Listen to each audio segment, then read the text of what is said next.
Buenos días, amigos, amigas, chavales, chavalas. Bienvenidos una semana más a mi canal. Bienvenidos a un nuevo país, a Lesotho. Acabo de cruzar la frontera, llegando por el oeste desde Sudáfrica. Ha sido un viaje que no ha estado carente de emociones. Lo primero porque tuve que ir hasta Bloemfontein y de ahí en teoría había un transporte que me traía a las 6 de la mañana. Este transporte no existía, con lo cual tuve que ir a una estación de taxis colectivos y esperar unas 6-7 horas hasta que un colectivo de estos se llenó, y ya después de eso pude venir para acá. Una vez que llegas aquí te dejan en la frontera como a 1 kilómetro, tienes que caminar, cruzar a pie y en este lado de la frontera tomar otro taxi que te lleva al centro para tomar otro taxi que te lleva a donde tengas que llegar. Entonces, bueno, he llegado aquí, este es mi alojamiento, voy a poner la tienda ahí delante, es un prado precioso, en un albergue cristiano, que la verdad creo que una vez más estoy completamente solo, para variar. Entonces, bueno, Lesotho es un país, como digo, que es muy poquito conocido.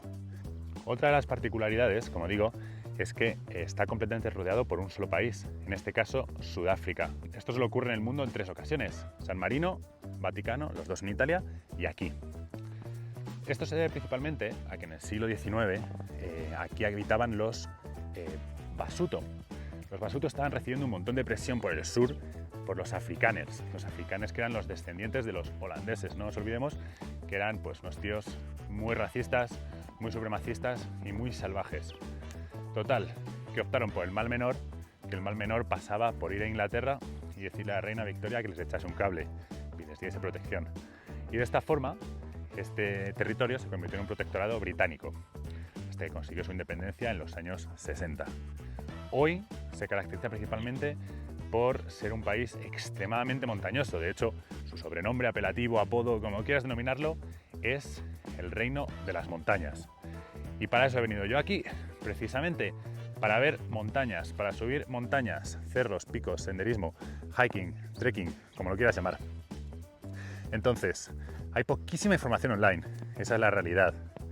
He venido aquí sobre el terreno, he estado buscando algo de información, he enviado tropecientos correos electrónicos y he estado aquí, voy a estar aquí en Maseru un par de días, tratando de encontrar más información, habituallándome, comprando alimentos y tal, y en un par de días voy a un pueblo que se llama Malealea.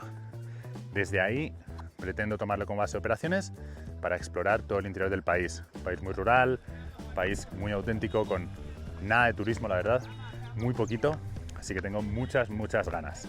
Y antes de continuar, prácticamente nadie viene a países como Lesotho, así que si quieres estar al tanto de aventuras como estas y muchas otras, te invito a que te suscribas, le des a notificaciones on y comentes y hagas lo que te apetezca, pero no olvides sumarte. Por último, curiosidad, curiosa, como dato, yo que soy amigo íntimo, me encanta, me fascinan los datos, las curiosidades. Lesotho, el punto más bajo de Lesotho, con 1400 metros, es de todos los puntos más bajos de cualquier país del mundo, el más elevado. Ahí lo dejo, piensa al respecto. Ahora hablamos.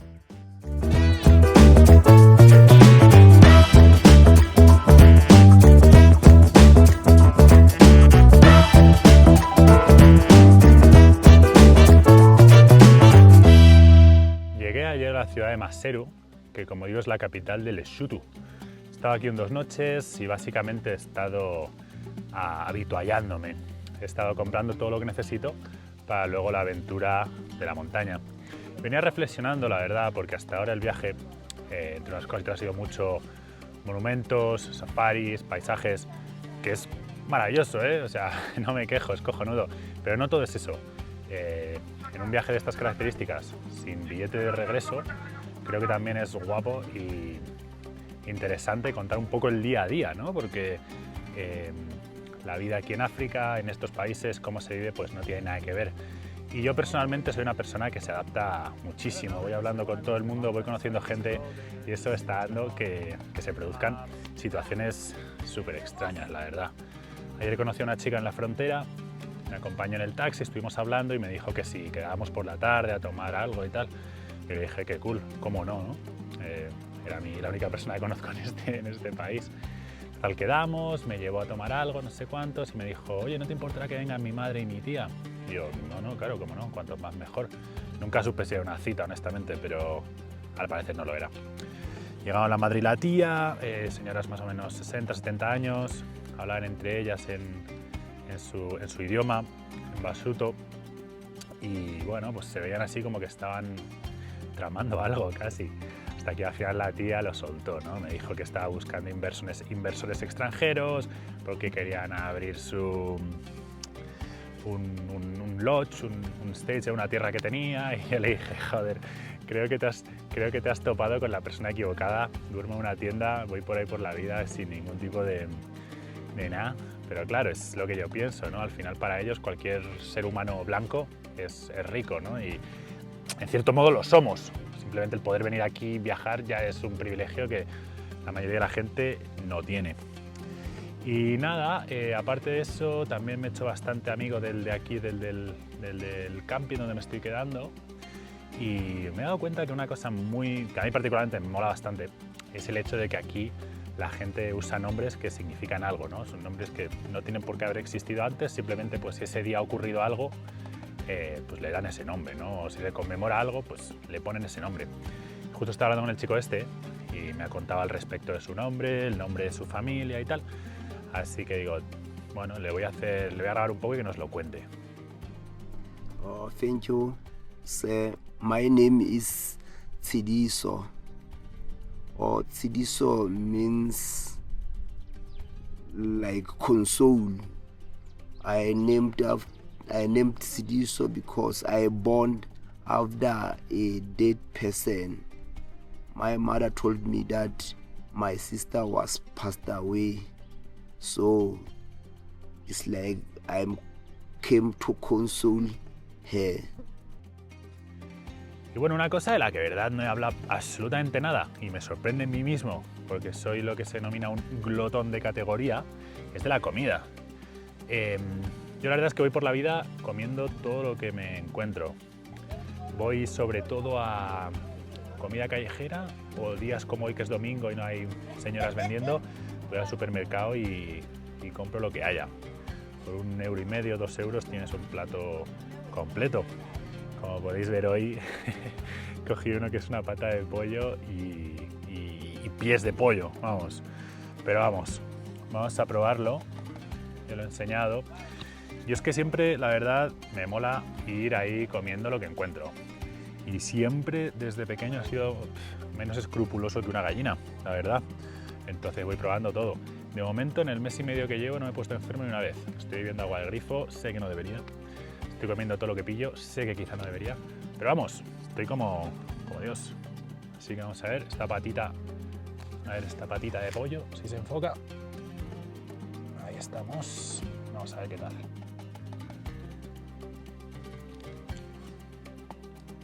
Pues estupendamente. Puro colágeno, que diría un amigo mío, que es un obseso del colágeno. Y luego, esto se llama Paps.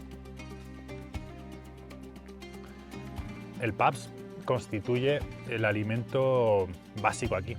Es un porridge, son como unas gachas que hacen de maíz y un cereal que creo que se llama sorgo. La verdad es que lo he tenido que buscar porque no tenía ni idea de lo que era, pero creo que se llama sorgo. La verdad es que es bastante insípido, tiene una textura un poco de puré de patata, un poco más sólido, y no tiene mucho sabor. A mí me mola, al principio no me gustaba, he cogido el punto. Y lo ponen con carne, con verduras y demás. Y es el fundamento básico, número 1, de la dieta casi todo África. Cada sitio se llama de una manera, lo cambian un poco, pero aquí en Estera se llama PAPS, P-A-P-S. Y nada, vamos a ver. Voy a tirar mañana por la mañana para la estación de autobuses. He estado hablando con alguna gente local, con los autobuseros. Me he dicho que esté a las 9 de la mañana, así que voy para allá. No sé cuánto tiempo me lleve, pero yo voy para allá.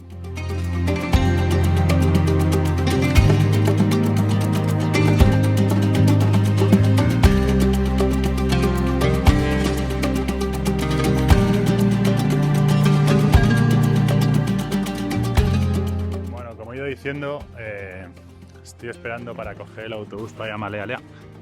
Tenía todo correo, me dijeron está aquí a las 9, parecía que no llegaba, llega a las 9 y me ha dicho no, es a las 12 o cuando se llene.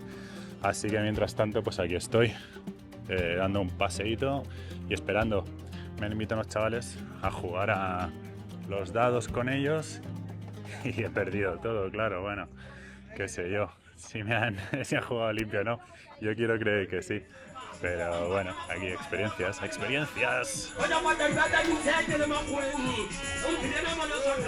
How much you want to play? 1 rand or 2 rand? Yeah. Take it.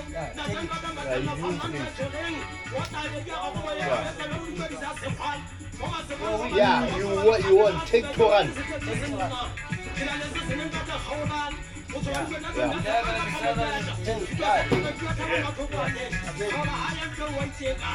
Yeah, you are playing 6. Yeah, play. You lost now. You lost. You supposed to play. Por fin llegué al Valle de Malalea. Fue un viaje ayer que no estuvo exento de complicaciones. Si dije que, aunque me citaron a las 9, el bus finalmente saldría a las 12, al final salió a las 4 de la tarde. Total, que estuve esperando 7 horas en la estación de autobuses, porque a cada rato me decían, sí, ya sale en 1 hora, con lo cual tampoco podía irme. Y después, para cubrir una distancia de unos 60 kilómetros, fueron otras 3 horas. Total, que para llegar aquí fueron 10 horas en total. Pero la verdad es que merece la pena. En cuanto cruzas el paso de montaña, accedes a este valle de colinas suaves, campos labrados, todo rodeado de montañas y con un verdor espectacular. Es muy bonito, es un lugar muy especial. Aquí vine a mi alojamiento, que se llama Malalea Lodge. La primera sorpresa vino cuando estaba hablando con David. Yo pensaba acampar y me dejaron quedarme en una cabaña, en una pequeña choza de adobe donde he dormido, y la verdad es que se agradeció tener un colchón. El pueblo en sí es una población minúscula, muy tradicional, sobre todo hay campesinos, granjeros, y el alojamiento es precioso, la verdad, es un sitio muy guay. Pero bueno, para lo que he venido a este lugar es para hacer una expedición de senderismo. He venido específicamente para eso. He estado buscando información online por todos sitios y la verdad es que hay poquísima, con lo cual al final me puse en contacto con varios hoteles, alojamientos y demás, y este fue el único que me proporcionó algo de información, con lo cual solo podía venir aquí. En un rato, como digo, me voy a reunir con gente de aquí para que me ayude a planificar la ruta, pero bueno, así, en resumen, ya antes de entrar más en materia, van a ser 6 días de caminata, acampando o durmiendo en pueblos de los pobladores nativos, un total de unos 110-115 kilómetros, 3 cascadas entre medias, un desnivel acumulado no muy alto, como unos 2.500-3.000 metros, y eso ocurre porque ya estamos altísimos. Este lugar está a 2.000 metros, 2.100, y entonces voy a ir todo el rato entre los 2.100 y los 2.500, 2.600, con lo cual no voy a hacer grandes altitudes, no voy a salvar grandes elevaciones, pero en todo momento voy a estar por encima de los 2.000 metros, o sea que eso también me parece una auténtica chulada. Me gustaría enseñaros un poco acerca del mapa y que veamos la ruta juntos. Pues voy a tratar de contaros un poco más en detalle en qué va a consistir la aventura, la ruta que planeo hacer los próximos 5 o 6 días. La ruta en sí está planeada para ser de 6 días, son en total me parece que 110 kilómetros, lo que pasa es que está muy poco mapeado. De hecho, este es el único mapa que he podido encontrar hasta ahora. Me voy a reunir esta tarde con el director de aquí de las expediciones a caballo y a ver si me puede proporcionar algo mejor. Pero por ahora, estamos aquí, Malalea Lodge. El primer día se caminarían unos 16 kilómetros hasta unas cascadas que se llaman Ribaneng. Ahí dormiríamos en un lugar que se llama Modhibi Village, el pueblo de Modhibi. Es importante decir que aquí cómo funciona, tienes que llegar a los pueblos, hablar con el jefe, presentarle el respeto y decirle que por favor te permita acampar en su tierra. Al día siguiente, día 2, vamos a ir caminando y vamos a hacer un desvío para ver las Ketane Falls, las cataratas de Ketane. Se supone que son increíbles, 122 metros de caída. hacemos noche aquí en las cataratas y el día siguiente llegamos a un pueblo que se llama Semonkong. Este es un pueblo un poco más grande, esta sería la carretera nacional. Aquí están las cascadas más grandes del país. Uno de los emblemas de Lesotho son las Maletsunyane Falls, 192 metros de caída, maravilloso. Aquí habría civilización, podría en cualquier caso rellenar víveres, lo que me faltase, aunque voy preparado para los 6 días, y empezaríamos el día 4. Caminaríamos y volveríamos a llegar a la zona de Ketane Falls. Volveríamos a hacer noche en la misma zona. Día 5, Sekoting Village, igual que en Modhibi. Aquí habría que hablar con el jefe y pedirle permiso. Y por último, día 6, regreso a Malalea Lodge. He preparado un pequeño expositor de todo lo que me lleva en esta aventura, porque siempre mola. Lo veo por ahí que lo hace la gente y digo, está guapo. Así que vamos siguiendo todos los aspectos uno por uno. Empezamos por arriba a la izquierda. Estamos con todos los útiles de cocinar. Tenemos 2 bombonas chiquititas de gas, cacerola y esto es el fogoncito. Comida. Esto, uno de mis favoritos. Sardinas, me encantan. Barritas energéticas con proteína y toda la historia. Un montón. Y más por aquí. Frutos secos. En este caso, cacahuetes y pasas. Un kilazo. Bote de crema de cacahuete, crema de maní, peanut butter, como quieras llamar. Llegamos a la zona noodles. Noodles de ternera, instantáneos, maravillosos, sanísimos. Noodles de pollo, muchísimo mejor, muchísimo mejor. Menos grasa y perfectos. Una bolsita de pan, ¿vale? No tiene mucho misterio. Y corn meat. Esto se llama spam. Está picando un mosquito. Esto es el famoso spam, esta es una carne que hay aquí. Ternera en lata, dejémoslo ahí. Electrónica. Segundo objetivo, más con el que estoy grabando, un poquito de zoom. Baterías del dron, una batería externa. Aquí la verdad es que se me fue un poco la olla porque compré una de 50.000 amperios y pesa como 1 kilo. Estoy siempre dudando si tirarla o si no. Baterías externas de la GoPro. Bueno, no es una GoPro, es una DJI Action, no sé qué. Teléfono móvil. Cámara de acción y sus correspondientes micrófonos. También estoy grabando pues con mi cámara buena, la Sony Alpha, y el micrófono externo. Dron, por supuesto, parte fundamental. Sin él todo esto sería, pues, no sería tan guapo. Y por último, mando del dron. Venga, pasemos a la etapa... bueno, y se me olvidaba, por supuesto, antes, la avena. Avena. Venga, época medicinas. Electrolitos, pastillas potabilizadoras, sobres con cafeína, repelente, y hay un botiquín maravilloso que me hicieron mis primas y mi tía, que máquinas. Y bueno, por último, calzado, sandalias, zapatos de hiking. La ropa no la he puesto porque digo ya va a ser demasiado. Y bueno, esta es mi tienda de campaña, no es muy ligera, de hecho es bastante pesada, pesa como 3 kilos y pico. Un saco de dormir, malísimo. Me compré en Temu. Y por último, una tortuga que me iba acompañando desde que salí. Siempre digo, joder, ocupa mucho espacio. Es que está muy guapa. Cuca, una marioneta tortuga. Y con esto nos vamos a la aventura. Joder, si es que sé que soy muy cansino, pero en serio que el lugar este, el Valle de Malalea, es uno de los sitios más impresionantes y más bonitos en los que he estado. Es dar un paseo por el pueblo. Me ha pillado la lluvia, por eso voy así con este atavío. Y he buscado refugio en una casa que ha resultado ser la cervecería del pueblo. Resulta que aquí elabora una cerveza muy suavecita, de 2 grados o así, que se elabora con lúpulo y una planta que se llama sorgo, un cereal. Yo no lo había oído nunca, pero es muy popular en estas zonas de África. Y estas cervecerías se identifican porque tienen una bandera amarilla siempre ondeando. Entonces cuando pasas por ahí y ves una bandera amarilla, sabes que están vendiendo cerveza. He entrado dentro, estaba la señora mayor preparándola, me ha enseñado cómo se hacía, los parroquianos pegándose sus lingotazos, me han dado a probar y ha sido otra experiencia completamente inesperada y preciosa. Que además yo tengo debilidad siempre por los oficios tradicionales, cómo se han elaborado las cosas toda la vida, y me ha encantado. Fernando Guardia. Warrior. I mean warrior.